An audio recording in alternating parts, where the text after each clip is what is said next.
I was lying on my stomach, magazine splayed open on the floor, half reading a half-interesting article about Mediterranean design. The ceiling fan above buzzed faintly, doing more humming than cooling, and the late afternoon sun filtered through the blinds in stripes, brushing across the carpet like golden prison bars.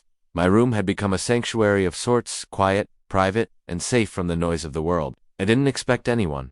That's when Daniel walked in. He didn't knock. He never did. That was Daniel's way, careless in the charming kind of way that made it hard to stay annoyed. Tall, lean, always in old basketball shorts and a t-shirt that looked like it had seen too many summers. His hair was wet, like he'd just stepped out of the shower, and he smelled faintly of eucalyptus and something sharper, his girlfriend's. Shampoo, probably. I noticed. Yo, he said, grinning. You still reading those home decor things like a 40-year-old woman? Asterisk, I smirked without turning. You still showing up like you own the place? Asterisk, he collapsed onto my bed without invitation, as he always had, bouncing once and sprawling out diagonally across the mattress like a tired starfish. The springs creaked beneath him. I watched him from the corner of my eye, his long limbs dangling, one foot absently tapping the air to a silent beat. We'd been friends since sophomore year of high school, now juniors in college, and, in that time, Daniel had made himself as much a fixture in my life as my bookshelf or that lopsided desk lamp. Asterisk, he wasn't gay, or at least, he said he wasn't. Had a girlfriend named Rachel, photogenic, sharp-witted, the kind who wore crisp eyeliner and called people babe with just enough sarcasm to make it palatable. I liked her. I had to. I told myself that every time I caught myself watching Daniel a second too long. Asterisk, he reached for the magazine. You actually like this stuff? Asterisk, I nodded. Design's underrated. It's like building a feeling.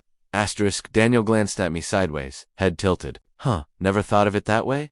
Asterisk, there was a quiet pause, not awkward, just still, comfortable, even the kind of silence you could only afford with people who knew your rhythms.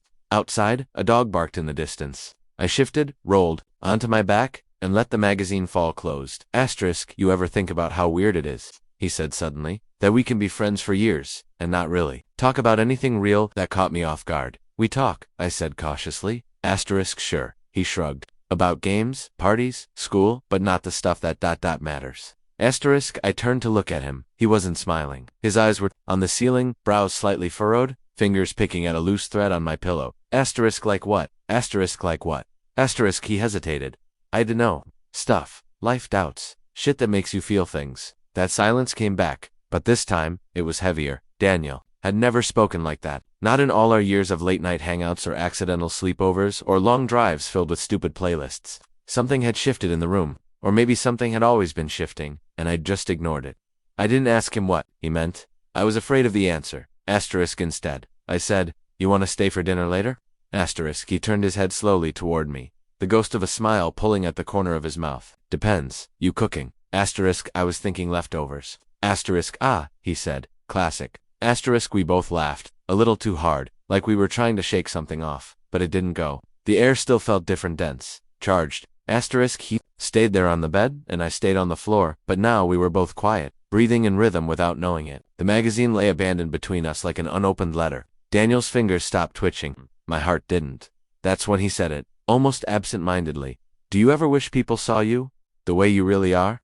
Asterisk, I didn't. Answer, I couldn't. But I felt that the door cracking open to something neither of us had named. Not yet, not then. And still he stayed. The room was quieter now, though nothing had truly changed. Same walls, same blinds, same magazine half-folded on the carpet, but the silence carried something else. It pressed down between us like thick fog, and even though Daniel hadn't moved, everything about him seemed less casual, more alert. The kind of stillness you see in animals just before they bolt. Strike asterisk. I sat up slowly, leaning against the edge of the bed. He looked at me, unreadable. Asterisk, what you said earlier. I began, cautious, about being seen. What did you mean? Asterisk, Daniel exhaled through his nose, running a hand through his damp hair. Just, sometimes I feel like people look at me and see what they want. Rachel sees the boyfriend. My parents see the athlete. You probably see. He paused. I don't know. The guy who makes fun of your magazines. Asterisk, I half smiled. You do that a lot. Asterisk, yeah, he said. It's easier. Asterisk, we both stared at the ceiling for a moment, like it had something to say. Asterisk, I think about it too, I admitted. Not being seen right, not being enough to be understood. Asterisk, he nodded. Exactly. Asterisk, Daniel shifted on the bed, sitting up. He looked at me then fully, directly, and for the first time, that day, without distraction or deflection. There was a question behind his gaze, but no words to carry it. I had a fight with Rachel last night, he said quietly. I swallowed. About what? Asterisk, she thinks I'm distracted. Like I'm not all there when I'm with her. That I'm withholding. I said nothing.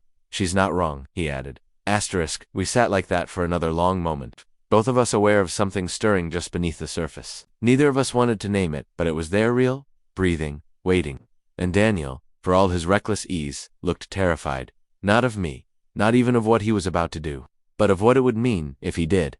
Asterisk, when he leaned forward, I didn't move. Asterisk, his hand found mine slow, tentative, trembling slightly, his fingers laced with mine like he was testing the texture of truth. Asterisk, is this okay, he asked. Asterisk, I didn't answer right away. I could feel every heartbeat, every breath between us, each one asking for permission neither of us had the right to give. He wasn't mine, he belonged to someone else. But in that moment, he was here, and he was looking at me like I was the only real thing left in his world. Asterisk, yes, I said finally. It's okay. Asterisk, he leaned in. Our foreheads touched, first soft, uncertain.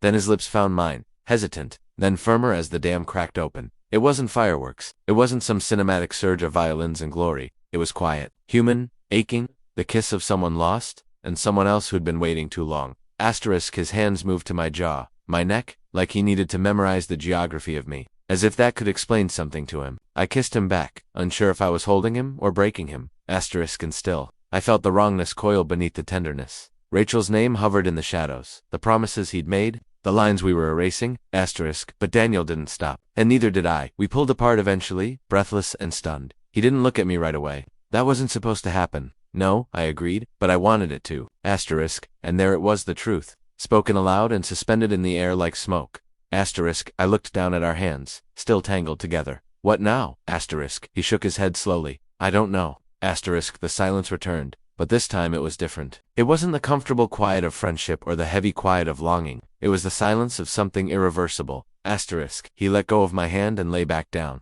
staring at the ceiling again. Asterisk, I shouldn't be here, he said, almost to himself, but he didn't leave, and I didn't ask him to. Asterisk. Daniel was gone by morning. Asterisk, no note, no text, just the faint indent on my bedsheet where his body had been and the subtle scent of him lingering in the air. Shampoo, sweat, something else I didn't want to name. I sat on the edge of the bed, for a long time, listening to the buzz of the ceiling fan and the distant chatter of birds outside, hoping I'd hear his footsteps return. He didn't come back. We didn't speak that day, or the next. Asterisk, when I passed him on campus 3 days later, he was walking with Rachel. Her fingers were looped through his, and she was laughing, head tilted, eyes half closed. The kind of laugh that said everything was fine. Daniel laughed too, though it looked tight at the corners. His eyes flicked to me for half a second. Number? Nod. No smile. He looked away. That moment gutted something inside me. I told myself I should have expected this. He had someone. He was never mine. What happened in my room wasn't a promise. It was a fracture and accident held together by emotion and impulse and confusion. Still, I kept waiting. I waited in the evenings, magazine unopened. I waited by the door when I heard footsteps in the hall. I waited through silence that stretched and cracked like thin ice. Asterisk, when he finally messaged me, it was one line. Asterisk, we can't do that again. Asterisk, no greeting, no name, not even a full sentence. Asterisk, I stared at the screen until the glow faded from my phone and my reflection stared back, pale and uncertain. I didn't reply. What was there to say? We can't do that again, but we did. He kissed me, he held me, he confessed things he couldn't say to anyone else.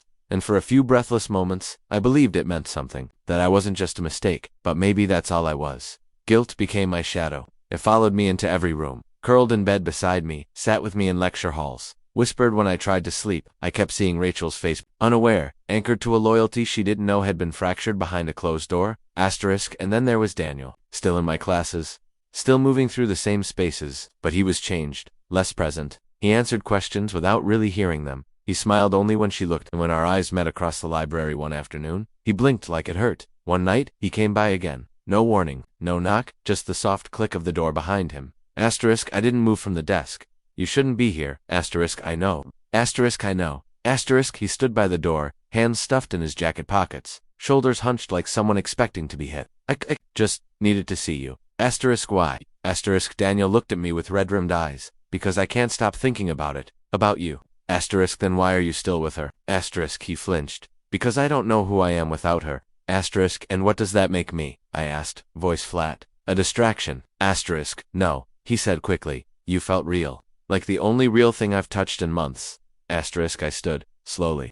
Then why are you running from it? He looked at me with something I didn't want to recognize, fear. Because if I admit what happened meant something, he said, then everything else in my life collapses. Asterisk. A long silence passed between us. I could have gone to him. I could have held him, forgiven him, even kissed him again. But I didn't. Some part of me understood. Love, when stolen, always comes with a price. Asterisk. He left again that night. No kiss, no touch. Just a whisper. I'm sorry. And this time, I didn't wait for him to come back. But sometimes late at night, when the world narrows and memory sharpens, I still hear that whisper, and I still wonder if he meant it.